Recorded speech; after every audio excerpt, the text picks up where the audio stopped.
What is going on, y'all beautiful people, man? I hope you guys are having an amazing one. In this video, we are currently here with my cat, but most importantly, we have an amazing video for you guys here today, and it is going to change the way that you see your current struggle that you might be going on. It is literally going to be the thing that allows you to just accept the struggle and allows it to stop feeling like such a struggle. So this is just so powerful, bro. This is, bro, woman, whatever, man. It is just so powerful. The reason being is, a lot of the times as a Christian, as somebody that is dealing with stuff, we don't want to struggle. We don't want to feel that uncomfortability. And I felt that myself too. What I'm saying is that when we feel the uncomfortableness or the tension in our life or the struggle in our life, we sometimes feel like we want to get to that love, hope, peace, and joy and have that be perfect. And we don't like the tension. We don't like the struggle. We think that it's not supposed to be there, or we just have a misunderstanding of it. But this is something that I've really gotten into a great understanding with, and I want to share it with you guys. So for myself, a lot of the times when I would feel that struggle or when I would feel certain things, and a lot of times when we do feel certain things, like, okay, let's say you're trying to do something great in life, and a lot of times to do something great, you got to be in that flow state. You're like, when I make these videos, I got to be in the flow state. I got to be in the here and now. Or when you're an athlete, you got to be in the flow state. Or when you're creating something, you got to be in the flow state. Being able to just allow that to come. A lot of things that can hinder the flow state are stuff that is going to get into the mind and allow that to be there. And it's hard when you're like, Lord, I have this thought in here, or I have this anxiety, I have this stress. Why can't you just take this away so that I can be in this perfect flow? And it's a misunderstanding on our part of how that actually works and the way that it actually helps us get into deeper flow if we can accept that. So when I feel that, I'll be like, Lord, just take this away from me. I don't want to feel this. Or this little thought that something that somebody has said would create like a little thought in my mind, and I'm like, Lord, please, I don't like that. It's making me overthink this. But the more that we can accept that, the more that we can actually get into deeper and deeper flow states and get into more and more uncomfortable situations, but also get into deeper and deeper presence with God. That is huge. It's absolutely huge. It changes the way you will see this. So for me, I have been recently dealing with stuff of like the emotions, and it's really gotten to the point where with the emotions and the thoughts and you know, I'm becoming more aware of it, but I'm also seeing how much there's thoughts there that are like just negative or something like that, or a feeling of anxiety and stress, and it's just like, why does this have to be here? It sucks. Like, it's making me not want to go into places. But I've gotten more and more deep into that, and I'm learning from this guy who's a meditation coach for Kobe Bryant and Michael Jordan, and he really puts this in a great way, talking about how you have to be able to be comfortable with the uncomfortable, but he also says that your struggle ceases to be a struggle. This is from Viktor Frankl, who wrote the book A Man's Search for Meaning, that your struggle ceases to be a struggle once you give your struggle meaning. It's so powerful.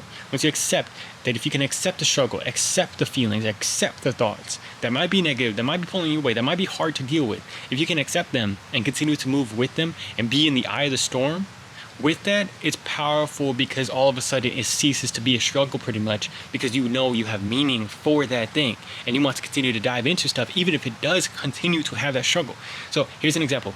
The guy that was coaching Kobe Bryant, Michael Jordan, I'm gonna give it quick because I've given it like 2 times already, but he basically said that when he went to go coach the Lakers, not coach the Lakers, but talk to them, give a little talk, they had won 2 championships already. He's this dude that was a drug addict, all this stuff, but he still is able to go up there, and he has these thoughts that are running in his back of his mind saying that they don't want to hear from you, all that stuff. But he still continues to go out there and do it because he's being in the eye of the storm and ceasing to allow himself to feel that struggle, feel that anxiety.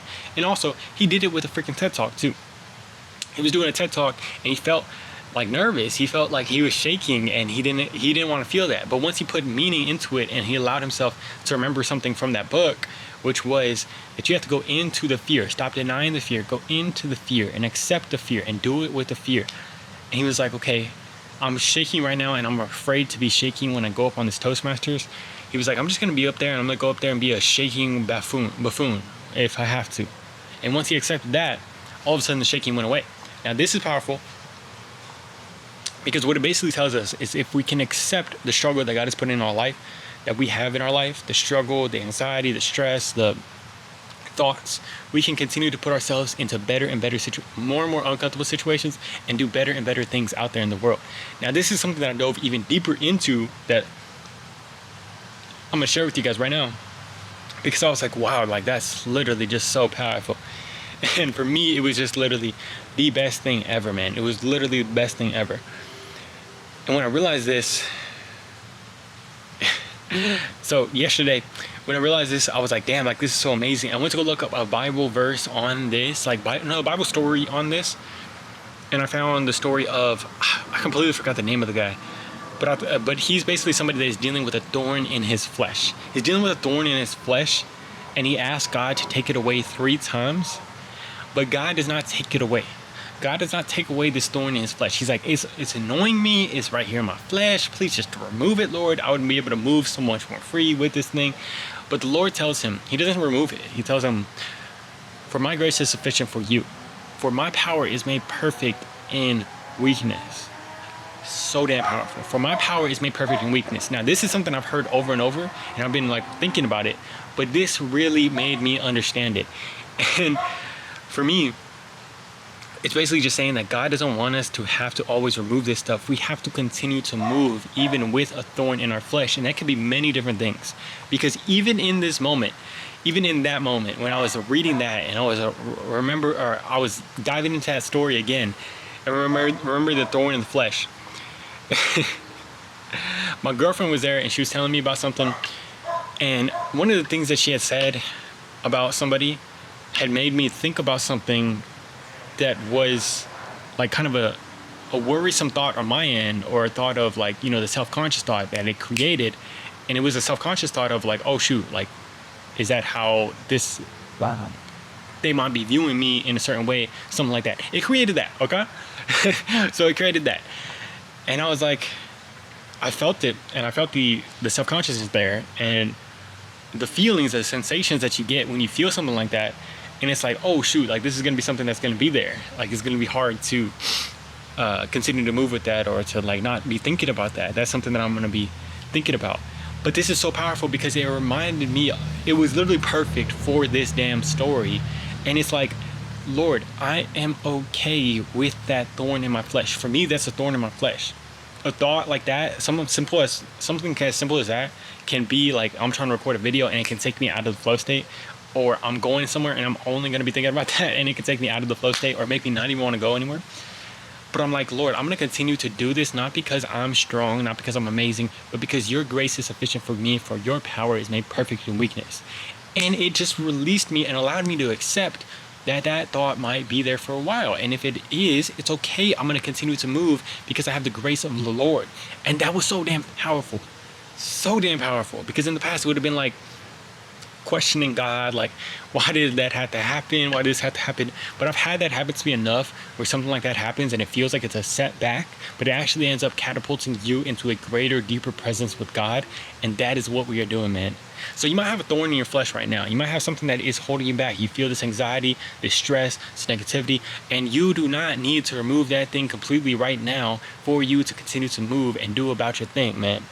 Just like Michael Jordan and Kobe Bryant's meditation coach, if you have that anxiety and stress, try your best to accept it and say, even if I have to go up there and I'm shaking, I'm just completely off, I freaking throw up, or whatever it might be, if you can accept that and know that God's power is still going to move powerfully with you and his grace is sufficient for you, even with feeling that weakness, you can continue to move through him however you're feeling.